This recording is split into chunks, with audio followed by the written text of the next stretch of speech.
What's up tout le monde, bienvenue à Barely Yu-Gi-Oh! Cette semaine, nouveau deck profile. Je le sais, ça fait 3 semaines de suite qu'on poste un deck profile comme vidéo de la semaine, mais que voulez-vous, on est extrêmement occupé.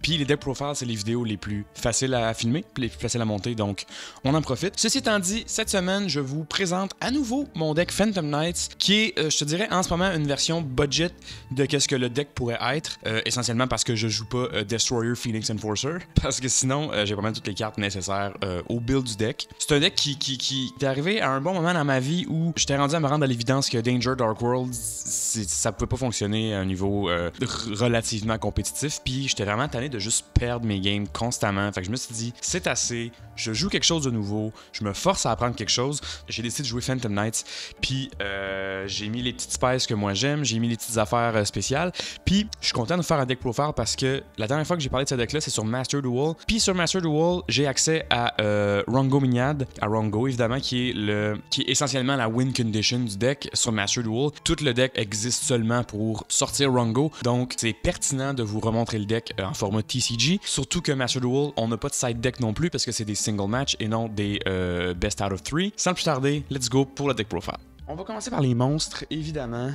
On se le cachera pas, on commence avec 3 copies de Phantom Knights of Torn Scales, évidemment, qui est un peu le premier combo piece avec lequel tu veux commencer dans ce deck-là. Parce que, essentiellement, si tu commences par juste Normal Summon Torn Scales, tu actives son effet, discard une carte, puis tu envoies une carte Phantom Knights de ton deck au grave. Donc, le plan, ce serait par exemple de discarder Fogblade et d'envoyer Ancient Cloak au cimetière. Ensuite, de banish Ancient Cloak, d'aller searcher Silent Boots, Special Summon Silent Boots, puis à partir de là, on go pour le main combo que je vais vous expliquer tout au long de cette vidéo-là. Un super bon effet aussi dans le grave qui se Special Summon si il y a une carte Phantom Knights qui est banish, puis on entend que Phantom Knights c'est le bread and butter du deck, banish les cartes de l'archétype du cimetière pour activer des effets. Donc il y a toujours un moyen de ramener et de bénéficier de Phantom Knights of Torn Scales. Ensuite, même chose pour The Phantom Knights of Silent Boots qui est un Special Summon gratuit n'importe quand qu'on a un Phantom Knights on board, que ce soit un Break Sword, que ce soit un Rusty Bardiche, que ce soit n'importe quel main deck monsters Phantom Knights, si on a même Shade Brigandine en fait, si on a une carte qui s'appelle Phantom Knights Face Up on Board, un monstre, on peut Special Summoner Silent Boots de notre main, c'est once per turn évidemment. Puis quand on le banish du cimetière, on peut aller searcher une spell ou trap Phantom Knights, donc c'est vraiment la clé pour accéder à Shade Brigandine, pour accéder à Fogblade, puis pour extend nos combos. C'est vraiment une carte qui fait vraiment tout pour l'archetype, puis on serait fou de pas en jouer 3 copies. Je privilégie de jouer 2 copies de Ancient Cloak seulement. Je sais que peut-être des gens joueraient 1 ou 3, ça dépend vraiment du build puis la direction dans laquelle tu vas avec ce deck-là. Mais de mon côté, c'est vraiment une carte que je privilégie de jouer à 2 copies. Ancient Cloak, quand tu le banishes de ton cimetière, tu peux aller searcher une carte Phantom Knights de ton deck et le mettre à ta main. Ça me permet d'aller chercher n'importe quoi qu'on a besoin pour compléter le combo, la pièce manquante du puzzle. Ensuite, 2 copies de le plus récent Phantom Knight, je pense qu'il est sorti dans le TCG, de Phantom Knights of Staingrave, sorti dans Phantom Rage en Super Rare. En fait, non, pas vrai, dans Phantom Rage en Common, qui est quelque chose d'absurde pour une carte qui est, à mon avis, excellente. Je sais que c'est pas tout le monde qui joue Staingraves dans leur deck Phantom Knights, mais je pense vraiment que c'est très utile. Sur Master Duel, avec les tests que j'avais fait, c'est vraiment une carte qui était essentielle au combo de Rongo parce que souvent c'est notre deuxième level 4 parce que par exemple on va activer Shade Brigandine, donc on va avoir un level 4 Warrior on board qui se Special Summon, puis si on a Staingraves dans notre main, quand on a un Phantom Knights qui se Special Summon, on peut le Special Summoner de notre main directement, puis on peut changer son niveau pour level 4. Donc essentiellement c'est les 2 level 4 que j'ai besoin. J'ai juste besoin de Staingraves dans ma main et Shade Brigandine seté. Puis on s'entend qu'avec, par exemple, un Ancient Cloak ou un Silent Boost dans le cimetière, je peux accéder à Shade Brigandine et à Staingraves dans ma main en un seul tour. Donc c'est quelque chose qui se peut à 100%. Et pour la dernière carte Phantom Knights du deck, on joue une copie de Phantom Knights of Ragged Gloves.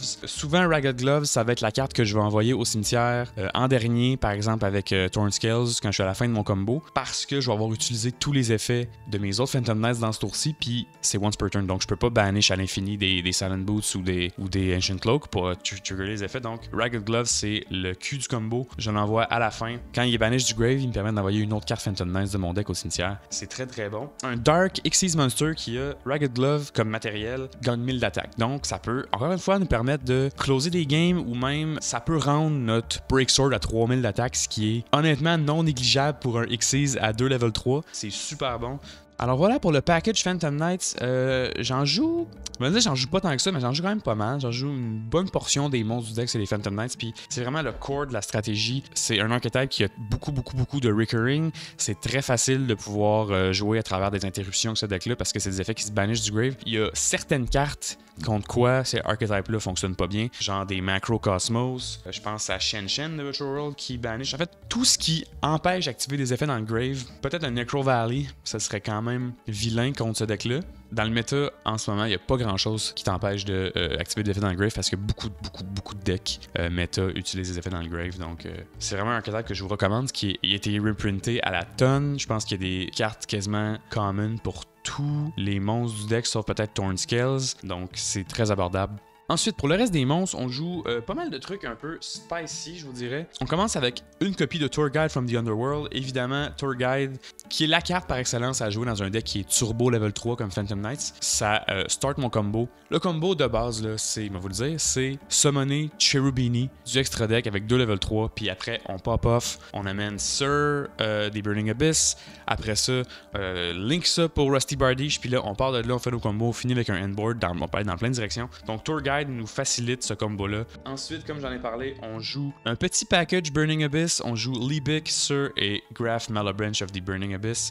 Le package qui fonctionne très bien avec le combo que je viens d'énumérer, c'est des extenders. C'est vraiment un choix qui est essentiel au main combo starter du deck. Puis des dark aussi ont des bons effets dans le grave. Je me souviens que quand je montais le deck, j'hésitais vraiment à jouer le package Burning Abyss. J'étais pas sûr si c'était bon. Je faisais des tests, je les mettais on and off. J'étais pas certain, mais finalement, je me suis rendu à l'évidence que, par exemple, Cherubini envoyait Graf au grave, ensuite linké avec envoyer Graf au grave pour special summoner Sir, ensuite linké Cherubini et Sir avec Rusty Bardiche, puis avec l'effet de Sir, ramener Cherubini, c'était le bread and butter, puis j'ai réalisé que je pouvais faire ce combo-là de façon consistante à chaque game, donc je me suis rendu compte que c'était vraiment le bread and butter du deck. Donc, si vous avez 3 cartes dans lesquelles investir pour ce deck-là, c'est vraiment le package Burning Abyss. Évidemment, étant moi-même, je ne peux pas passer à côté l'opportunité de jouer un petit package Danger, 2 copies de Danger Nessie et une copie de Tsushinoko et Jackalope. Jackalope et Tsushinoko ne sont pas étrangers au deck Phantom Knights. C'est 2 cartes level 3 déjà qui fonctionnent très bien pour les plays level 3 avec ce deck-là. C'est 2 cartes qui, je pense, se retrouvent dans les decks Phantom Knights depuis que ce deck-là est joué. Si je les vois dans ma main, c'est sûr que au moins un des deux se ramasse sur le board, puis au pire, j'aurai de l'avantage pour piger. Puis, si jamais mon adversaire me fait discarder des Phantom Knights, c'est correct aussi parce que je peux les bannir de mon grave puis ça me start des combos. Donc, le package Danger fonctionne vraiment bien avec Phantom Knights. Puis 2 copies de Danger Nessie, c'est encore une fois du Special Summon, c'est du Draw Fodder. Moi, j'aime beaucoup ça. Je sais que peut-être les decks Phantom Knights de base, puis plus compétitif, je jouerais peut-être pas 2 copies de Danger Nessie, mais moi, j'ai trouvé que c'est un équilibre qui fonctionne super bien. Puis à la limite, c'est du Discard Fodder pour quoi que ce soit. Un Danger, quand on l'a dans la main, c'est jamais une brick. Donc, c'est vraiment pas grave d'en jouer 2 copies. Et pour finir, le line-up de monstres de ce deck-là, 2 copies de Destiny Hero. Je joue Destiny Hero Celestial et Destiny Hero Dynatag pour le package Fusion Destiny avec Destiny Hero Dystopia dans mon extra deck. Celestial qui n'a plus besoin de présentation, qui est un Pot of Greed quand il est au grave, puis je le banish quand j'ai pas de carte dans ma main. C'est super bon. Puis quand même un Warrior level 4 de 1600 qui était très utile pour faire Wrong Go par exemple, mais là on l'a pas, mais c'est pas grave. Et Destiny Hero Dynatag que je privilégie à la place de Dasher. Je sais que les gens jouent Dasher avec Celestial pour faire DPE, mais j'ai l'impression que Dynatag c'est meilleur pour Dystopia parce qu'il donne un boost d'attaque, ce qui nous permet d'aller chercher un Quick Effect Destroy avec l'effet de Dystopia. Donc je privilégie vraiment Dynatag pour ce combo-là. Quand on est un peu dans une situation difficile, quand on est dans le pétrin, si on a Dynatag dans notre main, discarder pour annuler l'attaque et faire prendre 1000 dommages à moins l'adversaire. Donc c'est un peu comme une hand trap battle trick. Donc ça vaut la peine aussi de le jouer. Moi je trouve que c'est une très bonne carte. Les gens sleep un peu sur Dynatag, j'ai l'impression, mais pour le package Dystopia, c'est vraiment le Destiny Hero à aller choisir avec Celestial.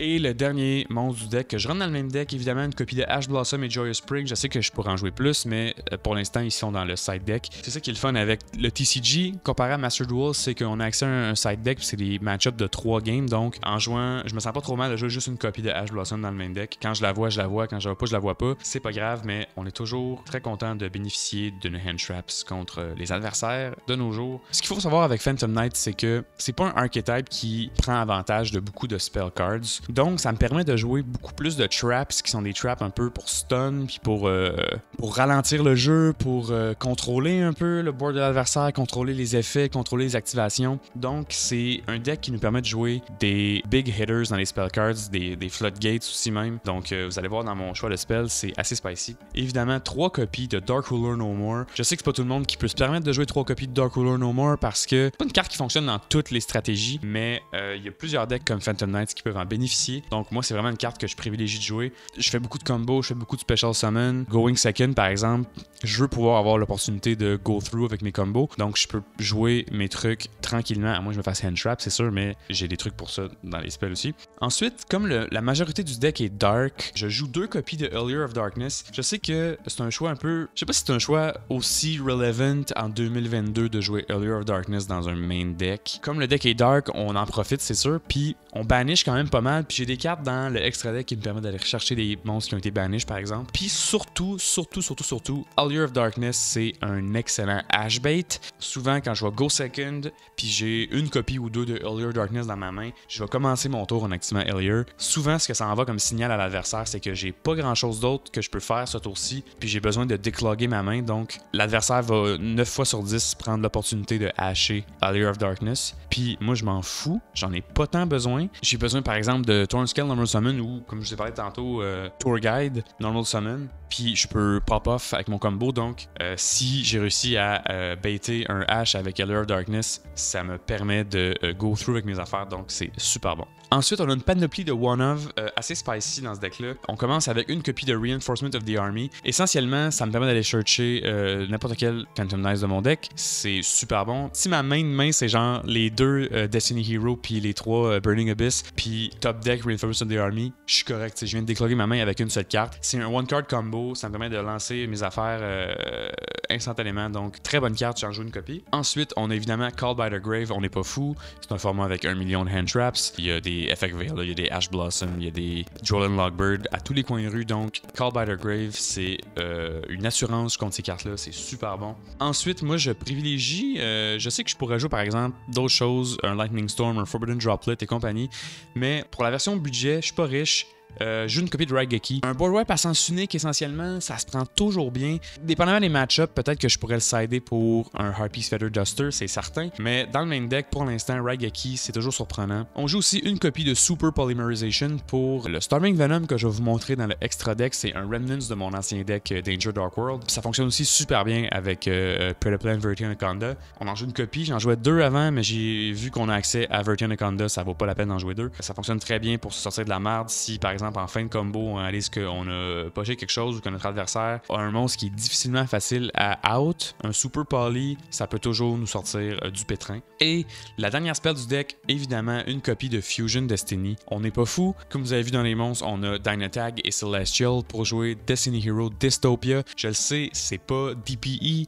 J'ai pas les moyens d'acheter DPE. Ça me tente pas de dépenser 100$ pour une carte. Je trouve ça ridicule. Donc, je joue Dystopia qui est honnêtement pas piqué des verres. C'est une bonne version budget qui fonctionne bien avec ce deck-là. Fusion Destiny qui s'active évidemment super facilement avec Predaplan, Vertian Anaconda. Pas besoin d'en avoir plus qu'une copie. Je pense qu'on a le droit à 2 en plus dans le format actuel. Donc, une copie de ça, c'est ben en masse. Phantom Knights est un deck qui nous permet de jouer beaucoup de traps. Donc, on commence évidemment avec 3 copies de Phantom Knights Fogblade. Fogblade qui est le pain et le beurre de ce deck, qui est une carte qui fait absolument tout pour l'archétype. C'est excellent. Donc, ça permet vraiment de bloquer des monstres qui sont difficiles de dealer avec sur des boards adverses. Tu sais, il n'y a pas tant de monstres. En fait, il y a une couple de monstres qui sont dans le méta en ce moment qui ne sont... Tu peux pas les targeter avec des card effects, par exemple, mais c'est moins fréquent, je te dirais, que la majorité des gros monstres, des gros beaters, des grosses cartes qu'on voit dans le méta en ce moment sont sensibles à Fogblade. Donc, c'est une carte qui est très utile, même dans des decks qui jouent pas de Phantom Knights, parce que des negates d'effets, puis empêcher d'attaquer, puis des trucs comme ça, c'est toujours des cartes qui vont être privilégiées par les joueurs de Yu-Gi-Oh! Donc, en plus, moi, je peux bénéficier du reste des effets de Fogblade, donc 3 copies, c'est même pas assez. pouvais en jouer 4, j'en jouerais 4. Ensuite, 2 copies de The Phantom Knights of Shade Brigandine. Shade Brigandine qui est un Trap Monster, quelque chose qu'on voit pas souvent dans des decks compétitifs. Je sais qu'à l'époque, il y avait les Paléozoiques qui étaient quand même un archétype pas mauvais de Trap Monsters, mais c'est pas mal la dernière fois qu'on en a vu dans le méta. Là. On s'entend Paléo, ça a jamais été très méta. Mais Shade Brigandine, qui est essentiellement un special summon de monstre d'un Warrior Level 4 Normal Monster, gratuit si t'as pas de trap dans le grave, c'est super bon. Puis vu que c'est un special summon de Phantom Knights, ça trigger Staingrave dans la main, ça peut nous permettre de faire des Xyz, des Links. Vraiment, là, c'est une carte qui fait tout pour l'archetype. À la limite, ça peut vraiment nous servir aussi dans le tour de l'adversaire si on se fait attaquer puis on a un Shade Brigandine seté pour pas se faire OTK par exemple. Ça peut vraiment servir à plein de choses. C'est une carte qui fait tout. C'est une carte qui extend encore une fois nos combos vers l'infini et plus loin encore. Donc, on joue 2 copies de Phantom Knight Shade Brigandine dans le deck puis on s'en plaint pas. Là, c'est là qu'on rentre dans le spice, ok? On joue pas de spell essentiellement. Donc, Anti-Spell Fragrance 2 fois. Je sais que je vais me faire hate dans les comments pour ça, mais si j'avais pu, j'aurais joué Imperial Order.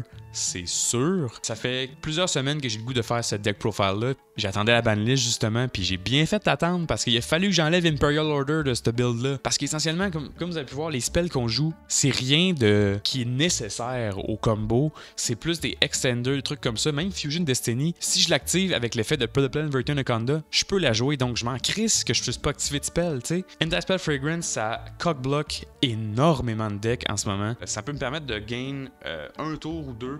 Il y a des decks qui vont littéralement juste scoop en voyant que tu finis avec un final board avec par exemple Dystopia avec un quick effect, Apollousa à 3 par exemple, 2 Fogblade de CT, un Imperm de CT, puis un Anti-Spell Fragrance de CT, puis là il commence son tour, tu chain Anti-Spell Fragrance, il y a pas grand chose que l'adversaire peut faire là, tu sais. C'est une carte vraiment pas nécessaire, mais une carte qui est très utile, puis une carte qui aide beaucoup des decks un peu moins compétitifs à compétitionner dans le méta en ce moment. Le fait de devoir setter tes spells avant, c'est désagréable, mais ça t'empêche pas de les jouer ultimement, mais ça nous permet d'économiser le temps qu'il faut souvent pour rapper les games. Je suis ce gars-là, je suis désolé. Et dernière trappe du deck, évidemment, on joue une copie de Infinite Impermanence, un negate légendaire, c'est très bon. Impermanence qui a fait ses preuves puis qui est encore une des meilleures cartes de negate disponible dans le jeu, une carte qui connaît beaucoup de succès, donc on en joue une copie. C'est là que ça devient spicy, c'est là que ça devient plaisant. C'est un deck avec beaucoup de cartes intéressantes, puis je vais y aller une par une, puis je vais vous les expliquer. Première carte du extra deck, on a Dark de Dark Charmer Gloomy. Nouvelle carte de Battle of Chaos. Je jouais IP Masquerena avant dans ce slot-là, mais j'ai réalisé que je la sortais jamais, que c'était pas une carte que j'avais besoin dans ce deck-là. Donc, j'avais un 14e spot gratuit ouvert. Donc, je joue une copie de Dark Charmer qui est essentiellement une carte qui est bonne dans plein de situations. Je peux targeter un Dark Monster dans le cimetière de mon adversaire, puis le Special Summoner sur une zone que cette carte-là point. Tu sais, on s'entend que Dark, c'est pas mal le attribute le plus joué puis le plus récurrent dans Yu-Gi-Oh! En général. Les meilleures cartes, c'est des cartes Dark d'habitude. C'est un Monster Reborn du graveyard de l'adversaire, puis ça peut aussi nous permettre d'extend beaucoup parce que c'est un Link 2. C'est 2 monsters, including un Dark Monster. Tout notre deck est Dark essentiellement. Ça vaut la peine de jouer. Ensuite, le Bread and Butter du combo de base, c'est vraiment ces 2 cartes-là. Cherubini, Eben Angel of the Burning Abyss et Phantom Knights of Rusty Bardiche. Et j'attire votre attention sur la qualité du printing terrible de cette carte qui est tellement off-centers, là, c'est genre gênant. Ça vient de Legendary Hero Deck en plus, là. C'est pas d'excuse, là. C'est pas comme si. Je peux quand même la jouer, là, mais c'est vraiment désagréable qu'elle soit super off-centered. Essentiellement, le main combo du deck, c'est de jouer Cherubini, Normal Summon Thornscales, envoyer Ancient Cloak au grave, banish Ancient Cloak, aller chercher Silent Boots, Special Summon Silent Boots, Link 2 pour Cherubini. Avec Cherubini, on pitch Graph du deck au grave. Ensuite, avec ça, ça nous permet de Special Summoner Sir du deck en envoyant Graph.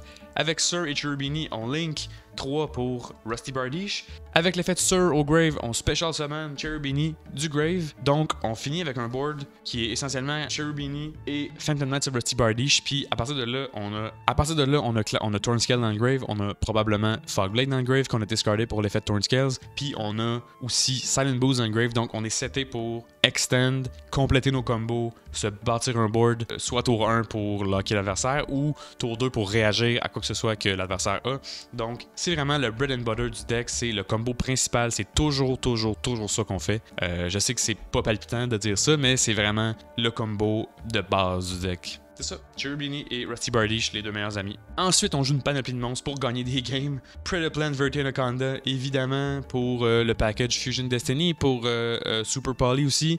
C'est très très bon, c'est une carte qui n'a plus besoin de présentation. Ensuite, évidemment, Access Code Talker pour rapper des games, pour clearer des boards. Une carte qui se fait super bien avec le nombre de Special Summon puis de monstres qu'on finit par avoir sur notre board. C'est excellent. Puis ensuite, on joue une copie aussi de Appaloosa, Bow of the Goddess. On peut se rendre à 4 negates sur le board, once per chain, donc c'est super bon. C'est vraiment le package, j'ai l'impression que tout le monde joue, Verti, Access Code et Appaloosa. Mais écoute, on veut gagner des parties, là. Ça c'est ma version méta du deck, donc on n'a pas le choix de ces cartes-là. Puis ça fonctionne bien dans le deck aussi, là. C'est pas comme si on se forçait pour les jouer, là. Ensuite, on a un super package de Xyz, et je vais vous les présenter un par un. On a Number 75, Bamboozling Gossip Shadow. C'est une carte que pas tant de gens jouent, mais c'est super bon dans ce deck-là. 2 level 3 monsters. Once per turn, quand un opponent's monster activate son effet, je peux, quick effect, détacher 2 matériels de ça, puis l'effet de l'adversaire devient chacun des joueurs pige une carte. Essentiellement un negate, mais pas tant non plus, tu sais. Aussi, deuxième effet de Bamboozling Gossip Shadow, je peux targeter un autre Xyz que je contrôle, l'envoyer avec tous ses matériels comme matériel en dessous de l'autre Xyz. Donc c'est super bon, par exemple, en dessous d'un autre, pour envoyer par exemple en dessous d'un Break Sword, pour pouvoir triggerer plusieurs fois l'effet de Break Sword tour après tour. Donc c'est super bon, c'est une carte qui était excellente avec Rongo aussi, avec Rongo Miniad, mais là, vu qu'on est dans le TCG, il est banni, on peut pas le jouer. Puis pour une bonne raison, là. Tu sais, c'est essentiellement Rongo, là, ça empêche l'adversaire de normal summon et de set. Fait que ça empêche l'adversaire de jouer littéralement, donc c'est pas très fair, là. It's okay. Ensuite, on a 2 copies de Phantom Knights of Breaksword. Un de mes Xyz favoris, honnêtement, c'est une carte qui fonctionne super bien avec l'archétype Phantom Knights, évidemment. Un combo que j'aime beaucoup faire, c'est si j'ai Rusty Bardiche dans une zone Link, je vais Xyz pour Breaksword avec 2 level 3. Je vais mettre mon Breaksword qui point avec Rusty. Puis l'effet de Rusty Bardiche, c'est que quand il y a un Xyz qui se spécialise dans une zone où il point, je peux quick effect destroy une card on the field. Puis si je destroy le Breaksword que je viens de summoner, il s'en va au grave. Ça trigger l'effet de Breaksword au cimetière, puis l'effet de Breaksword, c'est je peux special summoner 2 Phantom Knights de mon cimetière, puis augmenter leur niveau de 1. Fait que je suis en Go Second, par exemple, puis je veux 2 level 4 pour faire Raider's Knight pour aller dans mon Arc Rebellion Xyz Dragon. Je peux faire ce petit combo-là pour détruire mon propre Breaksword que je viens juste de summoner pour ramener les 2 matériels niveau 4. C'est super bon. Je sais que c'est pas tout le monde qui fait ça, mais moi j'aime beaucoup ça, faire ça. Je trouve que c'est vraiment une line de combo intéressante qui surprend souvent l'adversaire, donc je m'en vais souvent vers ça. Breaksword qui est du removal puis qui permet de recurrer des monstres de mon cimetière en les special summonant. Ça fait tout ce qu'on a besoin dans le deck. C'est une carte qui est même privilégiée dans plein de decks qui jouent un package niveau 3 de Xyz. Donc, ensuite, on joue une copie de Levier de Sea Dragon pour évidemment recur toutes les cartes qu'on va banish parce que Phantom Knight, c'est vraiment ça. On banish des monstres Phantom Knight du cimetière. Donc, on se ramasse avec souvent 7, 8, 9, 10 monstres dans la banish pile. Donc, Levier nous permet d'aller les special summoner un monstre qui a fait ses preuves, qui a été joué à travers plein d'époques de Yu-Gi-Oh! Ensuite, on joue un petit package. Ça, c'est pas mal mon package OTK Go Second. On joue une copie de Raider's Knight et une copie de Arc Rebellion Xyz Dragon. 2 cartes qui vont très très bien ensemble. Fait que pour moi, Arc Rebellion, c'est vraiment le combo à faire quand je go second. C'est sûr que dans mon deck Danger Dark World à l'époque, j'avais un package level 8 qui me permettait de faire Drag Lubion puis de jouer Numeron Dragon. J'ai réalisé que c'était plus facile d'aller vers cette direction-là. Puis honnêtement, je trouve que Arc Rebellion est plus avantageux que Numeron Dragon parce qu'il négate les effets. Et ce pour toujours. C'est ça qui est cool, tu sais. Oui, les monstres que mon adversaire va summoner après sur son board, le tour d'après, vont pas avoir les effets négatés, mais je peux littéralement neutraliser un board complet qui aurait pu me faire perdre la game, tu sais. Fait que ça vaut vraiment la peine. Qui dit gros package de Xyz dit Divine Arsenal et Zeus Sky Thunder. Essentiellement, c'est une porte de sortie incroyable pour la fin d'un combo Go Second. Essentiellement, si par exemple, je réalise que mon adversaire m'interrompt dans mes combos, m'empêche de jouer, si je suis capable par exemple de summoner un Breaksword puis de faire une seule attaque, en main phase 2, je peux special summoner Zeus. Board Wipe, Quick Effect. Donc, extrêmement utile. C'est une carte qui a fait ses preuves depuis qu'elle est sortie dans Phantom Rage. C'est une carte qui est très très très difficile à dealer avec aussi. J'avais pas le choix de la jouer dans l'extra deck parce que j'ai un deck qui est Xyz Forward. Ça vaut vraiment la peine. Et les 2 dernières cartes du extra deck qui sont des choix que j'ai ramenés de mon ancien deck Danger Dark World. Starving Venom Fusion Dragon et Destiny Hero Dystopia. Starring Venom qui fonctionne bien avec Predaplan, Verti Anaconda et Super Poly, qui permet de outer des choses qui sont difficilement outables, des monstres qui peuvent pas être targetés, des trucs comme ça. Des monstres qui, par exemple, pourraient juste se faire outer par des kaiju, peuvent d'habitude se faire outer par Super Poly.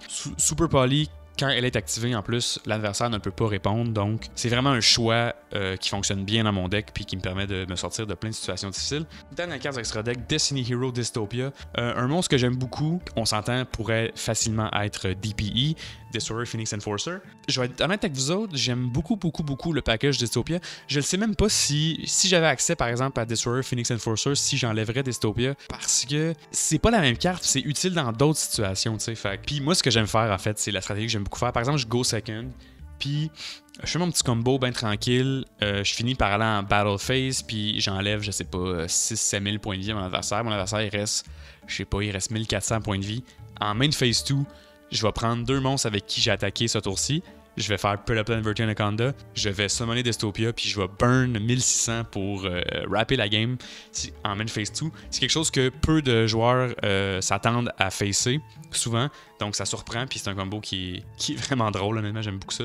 Fait que voilà pour Dystopia. Maintenant, pour le side deck, la partie différente de Master Duel, parce que Master Duel a malheureusement pas de système de match, donc c'est juste des single duel. Mais moi, j'ai un petit side deck très spicy ici qui fit bien avec le méta actuel. Première carte dans le side deck, Abyss Dweller.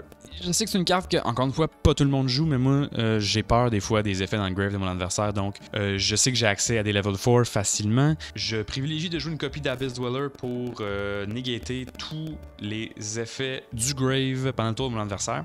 2 copies de Effect Veiler, évidemment des Hand Traps, on en a jamais assez. Puis je joue une autre copie de Ash Blossom au cas où, tu sais. Si je réalise que j'ai un match-up difficile puis que je veux reprendre le dessus avec un peu plus de negation, je peux toujours saler un deuxième Ash Blossom. Artifact Lancia peut sembler contre-intuitif de jouer dans mon deck vu que je banish pas mal, mais à la limite, si j'ai un mirror match ou si j'ai à faire un deck qui banish beaucoup aussi, au moins je peux empêcher mon adversaire de le faire, tu sais. Puis oui, ça va m'empêcher moi aussi de le faire, mais j'ai tellement de recurring avec ce deck-là qu'il y a toujours moyen de trouver une solution. Ensuite, évidemment, une copie de Pank, Big Boy Pank, une carte classique qui se retrouve dans beaucoup de side deck de joueurs méta. C'est juste excellent, special summon gratuit, un out à plein de trucs qui sont difficiles à outer. Je dois avouer que je joue Gameciel dans le side deck pour la seule et unique raison que Herald est impossible à outer, puis je suis juste tellement tanné des joueurs de Right Run, là. Donc je joue Gameciel pour ce match-up-là en particulier. Harpy's Feather Duster, une carte excellente que je peux swapper avec Raigeki si je vois que mon adversaire est heavy sur le back row, si je vois que j'ai par exemple un deck Eldritch ou un deck Sky Striker. Contre Sky Striker, 2 Anti-Spell Fragrance puis Harpy's Feather Duster, d'habitude c'est assez pour que l'adversaire se coupe. Ensuite, une copie de Torrential Tribute, un board wipe en forme de trap. Je sais que le fait d'avoir un board wipe en forme de trap, ça fonctionne bien avec le deck Phantom Knights vu qu'on a déjà un bon line-up de trap puis on est plus trap heavy que spell, puis qu'on a des anti-spell fragrance, fait que ça peut vraiment servir. Puis comme je dis, Phantom Knights, j'ai du recurring à fond la caisse, je suis capable de toujours me relever de des situations difficiles. Donc Torrential Tribute pour moi, c'est plus un avantage qu'un inconvénient. Ensuite, 2 copies de Solemn Strike dans le side deck, plus de negate, plus de cartes pour empêcher mon adversaire de jouer. On va le prendre, puis encore une fois, sous la forme de traps, vu que le deck Phantom Knights est plus fort sur les traps que les spells. Une copie de Red Reboot pour get rid de toutes les traps que mon adversaire peut jouer. Une copie de Skill Drain. En ce moment, je sais que les cartes bénéficient de leurs effets on-board beaucoup, mais comme Phantom Knights est essentiellement un enquêtable qui se passe dans le graveyard, qui banish les cartes du grave pour avoir de l'avantage, je peux toujours m'en tirer avec un Skill Drain on-board. Comme je dis, Phantom Knights est super resilient comme deck, c'est vraiment, je trouve, le point fort du deck. Donc je peux quand même réussir à combo off avec un Skill Drain on-board. Voilà, c'est ce qui fait le deck, un deck que j'aime beaucoup, puis j'espère vraiment que vous avez aimé vous aussi. Merci beaucoup d'avoir écouté la vidéo. Vous pouvez nous trouver sur BarelyWhiteGeo, sur Instagram et sur YouTube. Super facile. Moi et Samy, on a un band qui s'appelle Nephalite. Je chante, Samy joue de la basse. Toutes les informations vont être disponibles dans la description de la vidéo. On a commencé à faire des lives aussi sur YouTube. On a fait 3 lives dans les dernières semaines. Des gros lives de 2 heures. On a testé des decks. On a joué un nouveau format aussi qu'on commence à tester. Qu'on va peut-être faire une nouvelle vidéo pour vous l'expliquer. Un format qui s'appelle Highlander. On est très excités par ça. Puis on va mettre beaucoup de temps puis beaucoup d'énergie dans ce format-là pour l'année 2022. Donc suivez-nous, abonnez-vous, commentez, likez la vidéo. Ça nous aide beaucoup. Je pense qu'on est rendu à 100 followers. Puis je pense qu'on va annoncer un giveaway bientôt pour les 100 premiers followers. Donc restez à l'affût de ça. Donc encore une fois, merci beaucoup, puis à la prochaine.